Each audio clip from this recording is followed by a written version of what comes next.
Buenas, mi nombre es Ele y hoy voy a preguntarle a chaqueños y chaqueñas qué tanto conocen sobre nuestra historia. ¿Me acompañan? Perdón, ¿les puedo hacer una pregunta? ¿Sí? ¿Sabían que en esta plaza hay un busto de Eva Perón? No, la verdad que no lo sabía. No, ni idea. Y una más, ¿sabían qué relación o qué vínculo tiene Eva Perón con el Chaco? No sabía. No, tampoco, la verdad que no. ¿Saben desde hace cuánto tiempo los chaqueños y chaqueñas tenemos acceso al voto? Ay, no. ¿Vos? No, yo tampoco. No. ¿Y saben qué es la provincialización? Ah, eso sí. Es desde que dejamos de ser territorio nacional y nos convertimos en provincia. ¿Sabían que en esta plaza hay un busto de Eva Perón? Sí, hay un busto de Eva Perón.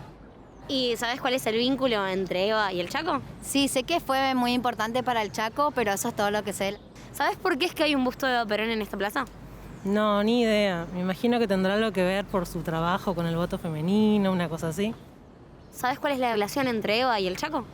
No, sé que vino un par de veces, me contaron mis papás, pero no más que eso. ¿Qué hizo? En una de sus visitas realizó el pedido formal para que nos convirtamos en provincia. Ah, mira, no sabía.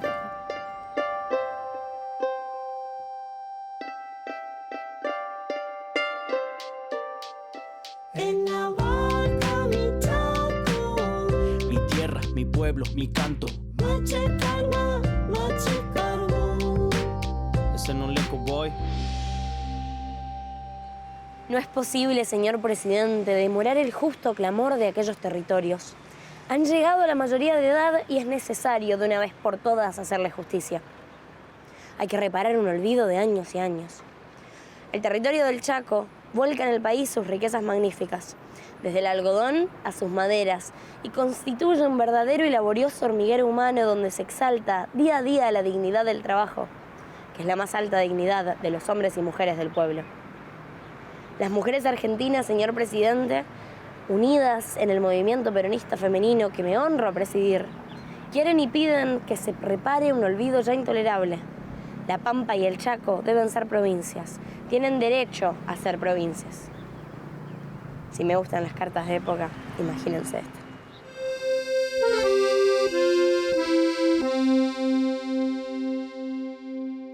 Ahora mismo estoy esperando encontrarme con Marimar Solís Carnicer. Es profesora, licenciada en Historia, investigadora del CONICET y además es directora de la especialización en Historia Regional.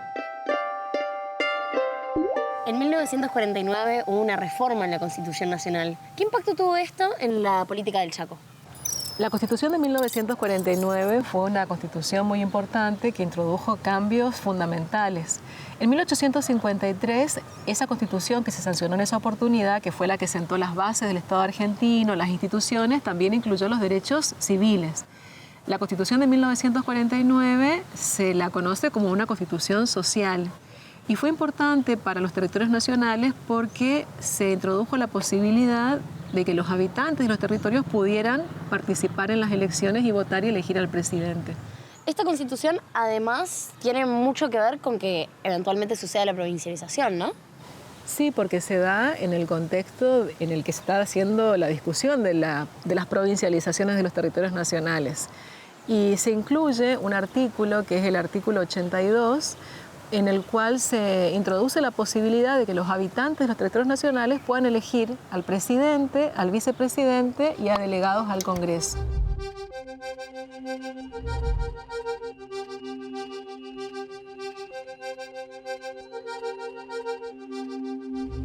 En 1951, en las elecciones nacionales de ese año, en las que Chaco y La Pampa acababan de ser provincializadas, participan de las elecciones y en ese caso eligen al presidente, al vice y a convencionales constituyentes en las provincias.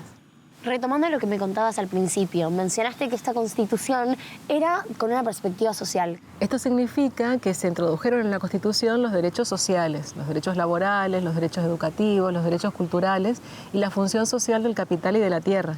Esto ya había sucedido antes, ¿no? En el 44, con el Estatuto del Peón Rural, que si bien era para los trabajadores rurales, regulaba cómo iban a ser sus condiciones de vida y mismo de trabajo.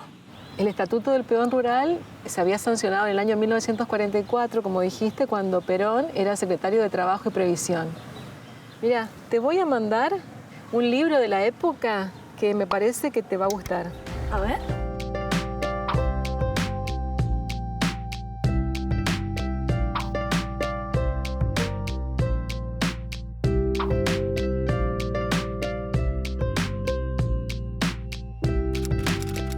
Durante la inauguración del periodo legislativo en el Congreso, Perón anuncia la necesidad de una reforma en la Constitución. Plantea que hay que modernizarla y adecuarla a los nuevos tiempos.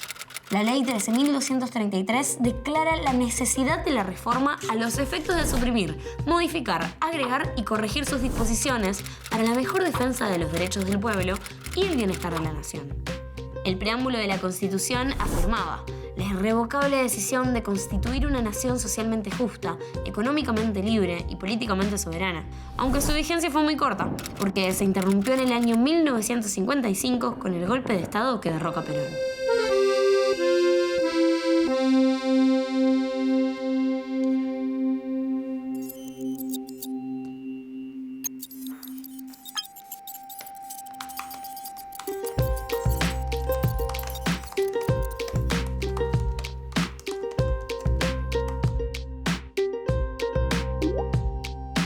¿Es cierto que había una creencia nacional de que en los territorios no había nadie capacitado para llevar las riendas de una provincialización?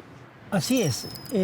A pesar de que en el año 1918 comenzaron a organizarse instituciones de defensa de los derechos territoriales y había en diversos sectores nacionales, se creía que acá en el Chaco y en los territorios en general no existía gente capacitada o preparada para dirigir los destinos de las nuevas provincias a crearse. Y no obstante ello, los territorios tenían ya, como en el caso del Chaco, desarrollo educativo y cultural. Sin embargo, en los años 30, en el Chaco ya habían teatros vocacionales, instituciones culturales y además se creaban constantemente nuevos diarios locales. ¿Qué pasaba en la educación? Claro, el tema de la educación es importante porque ya en esa época el Chaco contaba, para los años 40 más o menos, con 58.000 alumnos en el campo de la educación primaria, escuelas primarias creadas en todo el territorio por la ley Laínez, y en el campo secundario unas 2.700 alumnos en las principales ciudades, como por ejemplo Resistencia, Saspeña, Villa Ángela, Quitilipi, que eran colegios nacionales. Y en el campo cultural ya existían instituciones importantes, como el Ateneo del Chaco. En el interior había hasta inclusive periódicos locales. Y respecto a ese lugar, ¿por qué elegiste este sitio para que nos reunamos? Este lugar tiene un valor histórico muy interesante para la ciudad de Resistencia y para el Chaco. Precisamente estas instalaciones que vemos acá se inauguraron el 25 de octubre de 1947, con motivo de celebrarse la primera fiesta nacional del algodón. Con ese motivo, el presidente Perón y su señora esposa, María Eva Duarte de Perón, visitaron y estuvieron presentes en el lugar. La actividad algodonera fue la base económica del territorio nacional del Chaco. Contribuyó al desarrollo de colonias y pueblos, cooperativas agrícolas y eslabones industriales. En 1934, de acuerdo con los datos del censo territorial, el Chaco contaba con 16 cooperativas agrícolas y un total de 2.676 socios. Los departamentos delimitados en ese entonces, Campo del Cielo, Napalpí y Río Teuco, reunían más del 80% de los socios.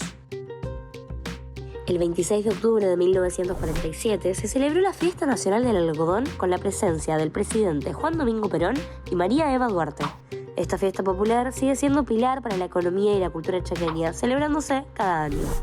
A fines de la década del 40 y principios de los años 1950, la consolidación del mercado nacional y la intervención estatal en la comercialización del algodón lograron un nuevo repunte. Chaco se constituye desde aquel entonces en una de las principales provincias argentinas que produce algodón para abastecer la industria textil nacional.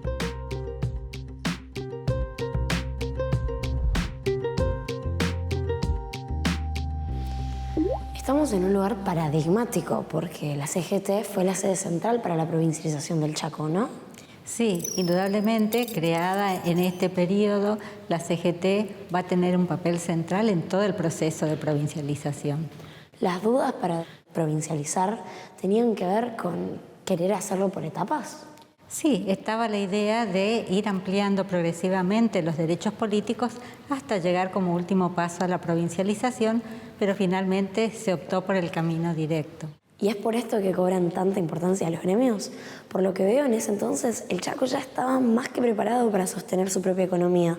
Digo, era el auge de la industria algodonera y había muchas fábricas. Sí, aunque el Chaco estaba en condiciones, había aún dudas sobre la posibilidad de llevar adelante la provincialización y fue la CGT y los gremios que la conformaron en ese momento los que más lucharon en ese sentido, como por ejemplo el Sindicato Único de Oficios Varios de Trabajadores Rurales, que organizó y lideró Felipe Gallardo, una de las figuras centrales del proceso de provincialización.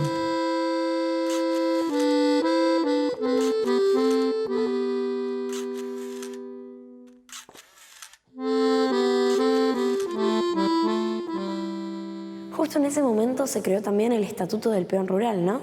¿Qué pasaba con los otros actores sociales? Bueno, en estos años aparecen otros actores también pidiendo por la provincialización, como por ejemplo los docentes, comisiones de fomento, municipios, otros actores económicos.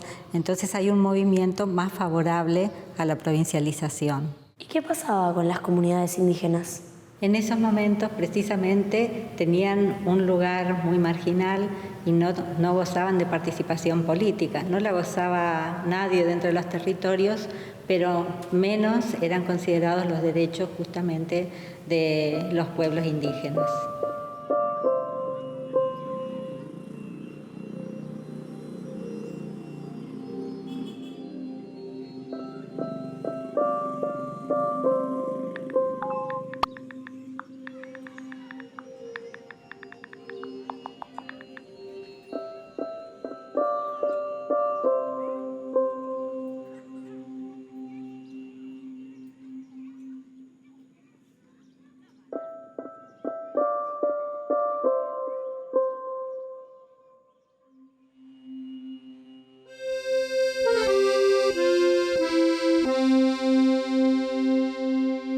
El 15 de agosto del año 1943 se realiza una nómina de caciques, jefes y lenguaraces que habitaban o ambulaban el territorio nacional del Chaco.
La campaña contra el indio del Chaco, que así se denominó, iniciada en 1870 por el general Rostagno, finaliza en 1911. Con ello se crea la reducción de Napalpí para nuclear a los sobrevivientes de estas campañas, ¿no? La idea era sumarlos al sistema capitalista como mano de obra. Algunos trabajan en ingenios, otros trabajan en obrajes, van a las provincias de Salta o de Tucumán y funcionan como mano de obra, ¿no?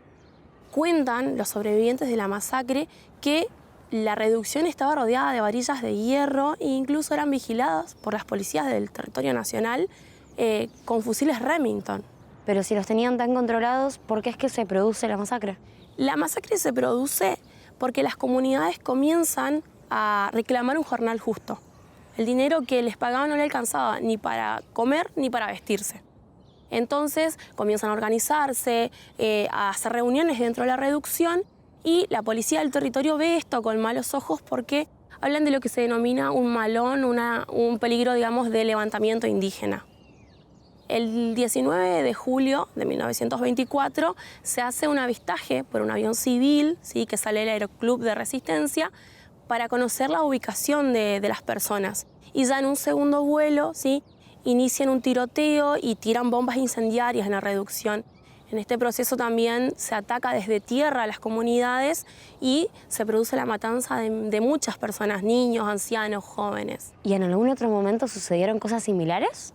En 1933 se produce una nueva masacre conocida como la masacre del Zapallar, que es de comunidades que reclamaban asistencia del Estado justamente, y ante este reclamo, de nuevo, digamos, la respuesta es una represión y la muerte de cantidades de personas, ¿no?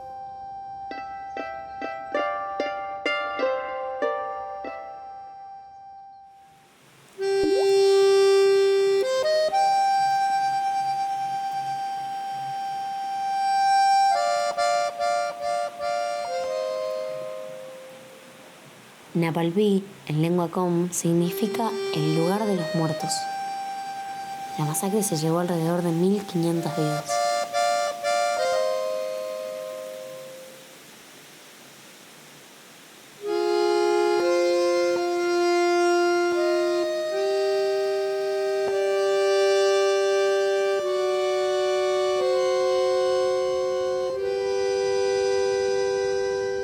¿Cómo va, David? ¿Qué tal? ¿Cómo estás, Celi? Muy bien, por suerte. David, si te hago pensar en la provincialización del Chaco, ¿qué es lo primero que viene a tu cabeza? Y de la época de Irigoyen, ya que es la parte más importante donde nuestro cacique, Irigoyen, consigue la paz a nivel nacional para cesar la matanza y la persecución de los pueblos indígenas, en este caso de los com. Nadie lo vio, ni la guardia del gobierno, digamos, sino que cuando ya estaba a metros del presidente recién se hizo ver. Después viene cacique Pedro Martínez, que tiene otra historia, digamos, ya distinta, la forma de él asumir como cacique. Eso te iba a preguntar, ¿Pedro Martínez no es el cacique que tuvo mucha relación con Perón? Sí, Pedro Martínez tuvo mucha articulación con Perón, donde pudieron conseguir subsidios y fuente laboral, digamos, y también se conoce todo lo que es el trabajo en la tierra. En eso, mucha convivencia, digamos, y mucha acción política sociales, digamos, con el presidente. Eso fue muy importante. Te iba a preguntar también cómo se tomaban las políticas indigenistas. Con las comunidades actúan como mediadoras dentro del Estado para poder facilitar las acciones del Estado con las comunidades. Y eso fue muy importante para nosotros y creció mucho. De hecho, muchas organizaciones se fortalecieron en la época de Perón para poder, digamos, ser puente con distintas clases sociales que había acá en la zona del Chaco. ¿Será que me podrías contar un poco más sobre la masacre de Napalpí? Sí, la masacre de Napalpí, yo cuando era niño solamente la oía, digamos, de mi abuelo, de mi padrastro, lo contaban ellos, digamos, la manera que sufrió nuestro pueblo de este lado, ya que este lugar era un lugar de encuentro de las distintas parcialidades.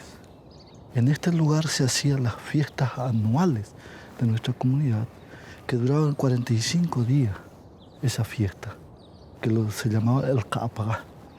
Es muy interesante este lugar, es algo para nosotros, tiene una importancia muy de valor, digamos, cultural y social, y también cósmico, porque acá se concentraban y acá también los nuevos pioners, los nuevos guías espirituales se formaban en este lugar y se aprobaban en este lugar a través de los caciques. Después llega la masacre.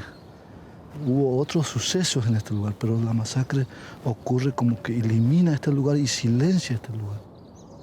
El hecho de que haya esa masacre, nuestra comunidad empieza a perder la comunicación entre sí. Ahí se terminó todo.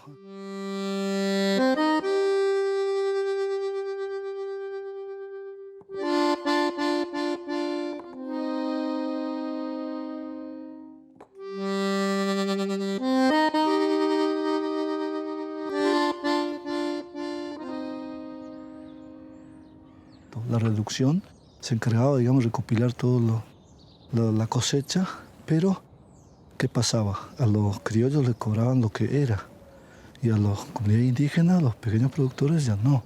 Entonces ahí viene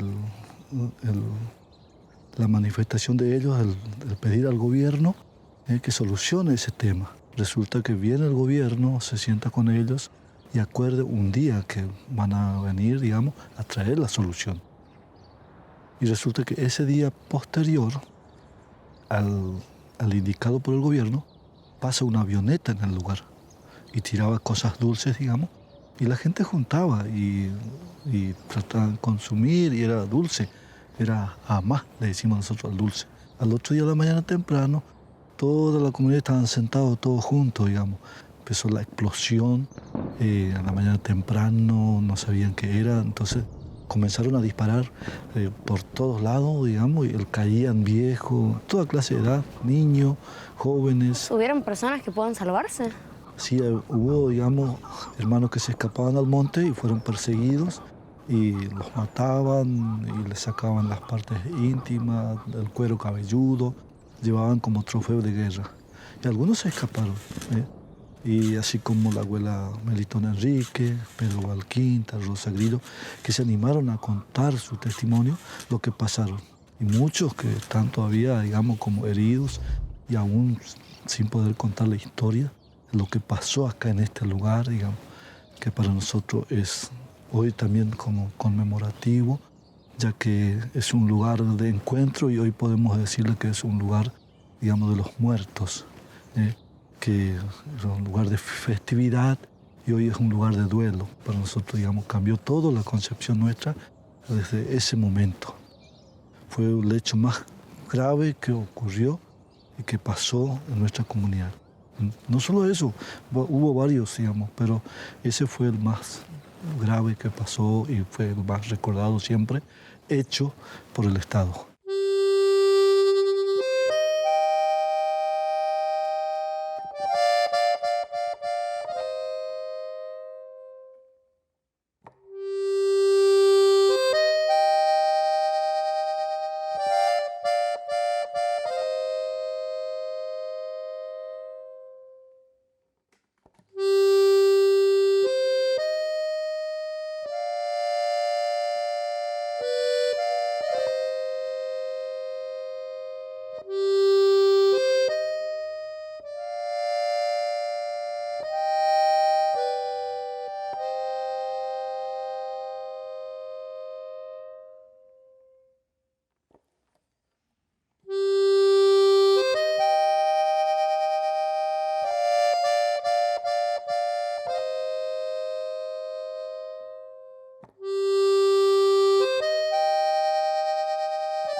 La historia de nuestros pueblos originarios merece ser parte de nuestra memoria.